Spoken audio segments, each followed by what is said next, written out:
Tierra de frontera. ¿Cómo conquistamos el oeste?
Los grandes hombres de la frontera no fueron siempre soldados.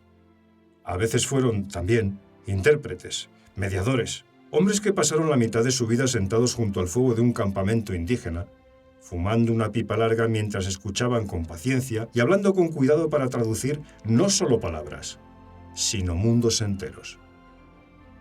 Athanase de Messières fue uno de ellos.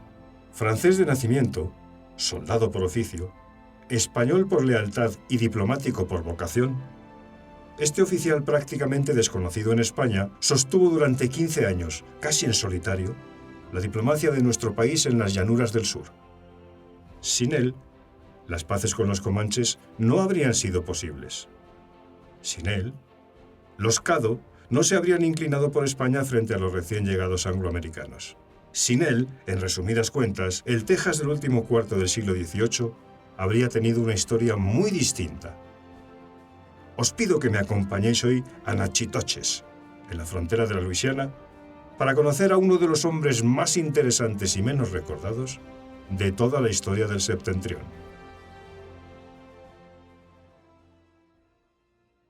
Athanase Christophe Fortuné Moret de Messières y Cluny había nacido en París en 1719. Hijo de un funcionario menor de la administración real y de una dama de salón con conexiones en la corte. Su educación fue la habitual de los segundones de la pequeña nobleza francesa: humanidades en un colegio jesuita, comienzo de carrera militar a los 17 años, alistamiento en el regimiento de Aubeterre y servicio en las guerras europeas de mediados del siglo XVIII. En 1733, con apenas 14 años, llega por primera vez a Norteamérica acompañando a un familiar destinado a la Luisiana, entonces colonia francesa.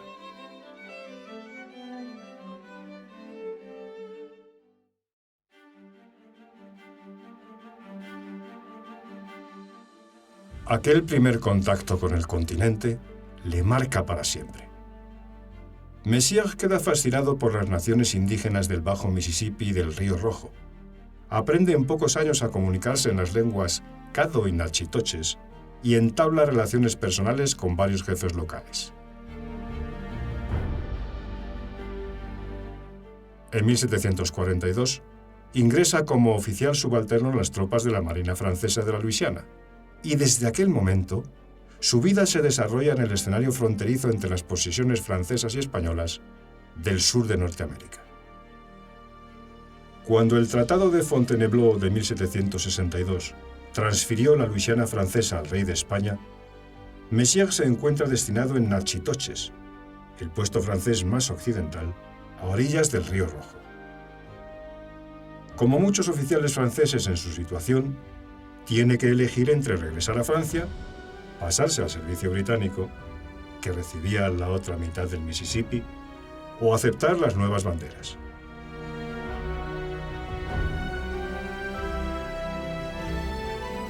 Elige España.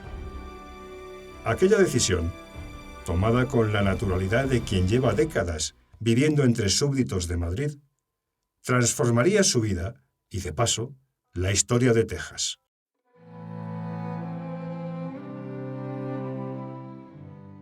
Sin detenernos en estudiar Natchitoches, no es posible entender la posterior trayectoria de Messier. Aquel puesto, fundado por los franceses en 1714, no era una ciudad ni un fuerte propiamente dicho, sino un cruce de caminos en el sentido más literal de la palabra. Allí confluían las rutas comerciales que descendían desde los Grandes Lagos por el Mississippi, las que subían desde Nueva Orleans por el bajo Río Rojo, las que llegaban desde el Texas español por los caminos de Los Cado y las que penetraban hacia el oeste por el corazón de las llanuras hasta los campamentos comanches del Llano Estacado.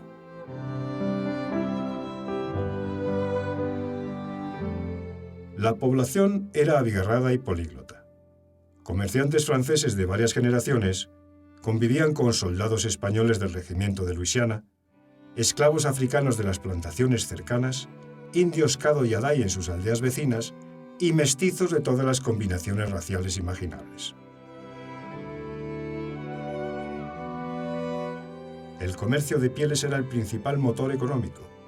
Cuero de bisonte, piel de oso, plumas de pavo, cuernos de venado y un floreciente tráfico de caballos, muchos de ellos robados a los españoles por los comanches y revendidos a los franceses, circulaban por aquel mercado con regularidad cotidiana. Nuestro hombre, que llevaba 20 años destinado allí cuando España tomó posesión, conocía a todos los actores del sistema. Hablaba sus lenguas, había bautizado a sus hijos, había arbitrado sus disputas. Las nuevas autoridades españolas, en lugar de relevarle, hicieron lo más inteligente que podían hacer. Le confirmaron en el puesto. En 1769, el gobernador de Luisiana, Alejandro O'Reilly, el mismo militar irlandés bajo cuyo mando había servido el joven Bernardo de Gálvez en Argelia, lo nombró comandante del puesto de Natchitoches. Messier pasó así, a los 50 años, de oficial subalterno francés a comandante con plenos poderes de la corona española en una de las plazas más sensibles de la frontera. El primer encargo serio que Messier recibió de las autoridades españolas fue el de reconducir las relaciones con las naciones del Río Rojo y el norte de Texas, seriamente deterioradas tras el cambio de soberanía. Los Caddo, los Wichita, los Taobaya, los Tonkawa y los Lipanes orientales habían mantenido durante décadas relaciones comerciales con los franceses y veían con desconfianza a los nuevos amos españoles. Algunas tribus, especialmente los Taobayas, con sus dos grandes aldeas fortificadas en el Río Rojo, habían llegado a hostigar abiertamente a los puestos españoles de Texas. Messier emprendió entre 1770 y 1771 una serie de viajes diplomáticos por toda la región, visitando una por una las naciones indias para distribuir regalos y escuchar quejas, al tiempo que negociaba paces, identificando jefes con quienes pudiera entenderse y descartando a los que consideraba poco fiables.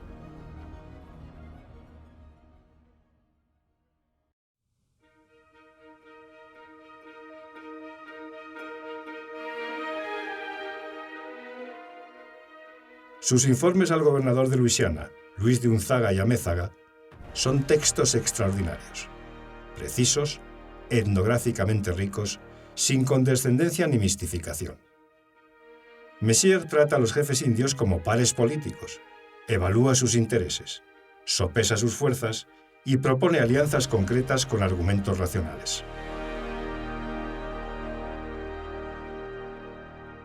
El resultado fue un sistema de paces que estabilizó la frontera oriental de Texas durante toda la década de 1770. Los Taobayas firmaron tratado con España en 1772. Los Caddo renovaron su alianza tradicional. Los Tonkawa y los Wichita aceptaron alinearse contra los apaches lipanes, el enemigo común. Solo los comanches occidentales, los Yamparika, los Cotzoteca, los Noconi del Llano Estacado, quedaron fuera del acuerdo, y Messier dedicó los años siguientes a tratar de incorporarlos también.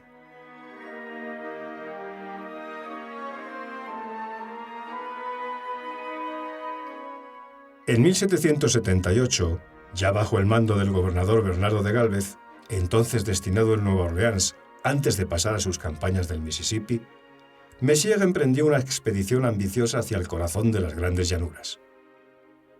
Le acompañaron una pequeña escolta de soldados españoles, varios comerciantes franceses, intérpretes Wichita y un grupo de jefes Caddo que actuaban como avales diplomáticos. El objetivo era llegar hasta los campamentos comanches y proponerles una paz general bajo auspicio español.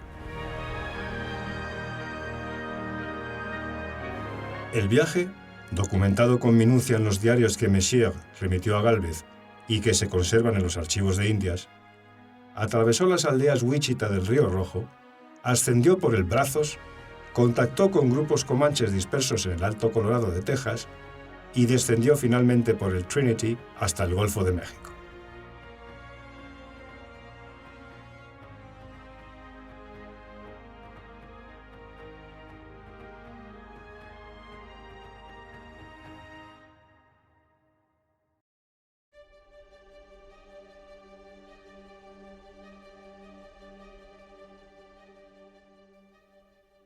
Messier recogió información preciosa sobre la geografía, sobre los movimientos de las tribus, sobre la creciente influencia de los comerciantes americanos, entonces aún muy minoritarios pero ya activos, y sobre las posibilidades reales de un acuerdo general.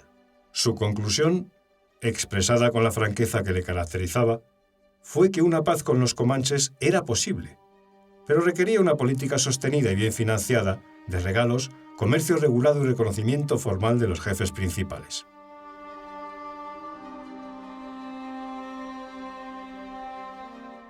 Es exactamente el modelo que Bernardo de Gálvez codificaría más tarde en sus instrucciones de 1786, como sabemos, y que aplicaría con éxito Juan Bautista de Anza desde Nuevo México. En 1779, ya con 60 años, Messier aceptó el nombramiento como gobernador interino de Texas. La provincia atravesaba una crisis grave. Incursiones comanches sobre San Antonio, abandono progresivo de los puestos del este, despoblación creciente y malestar entre los oficiales. La administración española confiaba en que Messier, con su prestigio entre las tribus y su conocimiento del terreno, podría reconducir la situación. No tuvo tiempo de demostrar lo que habría podido hacer. En septiembre de 1779, cuando se dirigía a tomar posesión del cargo en San Antonio, cayó gravemente enfermo en las cercanías del río Brazos. Llegó a la capital tejana en estado terminal y murió allí el 2 de noviembre de 1779. Tenía 60 años. Su cuerpo fue enterrado en la iglesia parroquial de San Antonio de Béjar y su tumba, hoy desaparecida, se encontraba bajo el suelo del primitivo templo.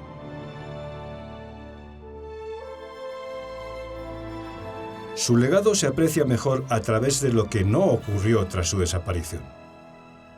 La política de pactos que él había sostenido se diluyó en los años inmediatamente posteriores. Las relaciones con los Caddo se enfriaron, los Wichita comenzaron a inclinarse hacia los comerciantes americanos y la frontera oriental de Texas perdió la estabilidad que él le había dado.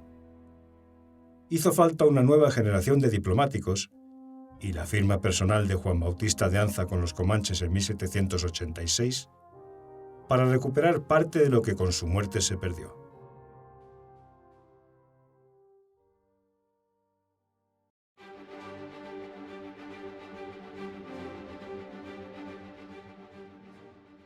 Los diarios y la correspondencia que Messier dejó tras de sí fueron editados en 1914 por el gran historiador de las fronteras hispánicas Herbert Eugene Bolton bajo el título Athanase de Messier in the Louisiana-Texas Frontier, 1768-78.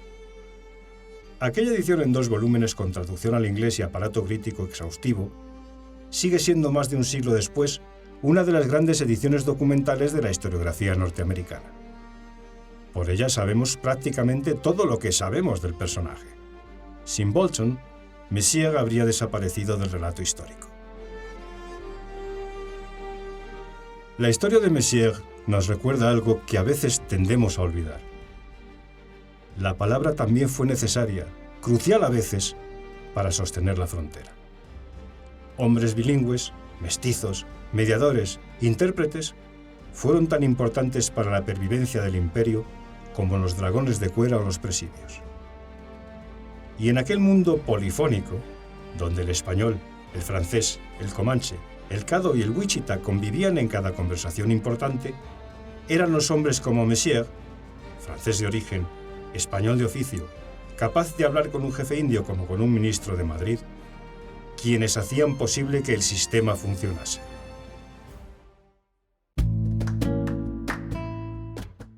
En el próximo episodio hablaremos de uno de los grandes éxitos diplomáticos que la labor de Messier contribuyó a preparar: la paz que Juan Bautista de Anza firmó con los comanches en 1786, en Pecos, con el jefe Cueracapa. Hasta entonces, gracias por seguirme y un fuerte abrazo. Tierra de Frontera, ¿cómo conquistamos el oeste?, es una producción de Trafalgar Street Sound en Dubbing Studio. Puedes escucharlo en Spotify, Spreaker, Apple Music e iVoox, y verlo en YouTube en el canal El Templo de Ares. Si has llegado hasta aquí, lo más sencillo que puedes hacer es suscribirte, compartirlo con alguien que lo vaya a agradecer y dejar un comentario. Todo eso ayuda más de lo que imaginas. Nos vemos en el siguiente episodio. Hasta entonces.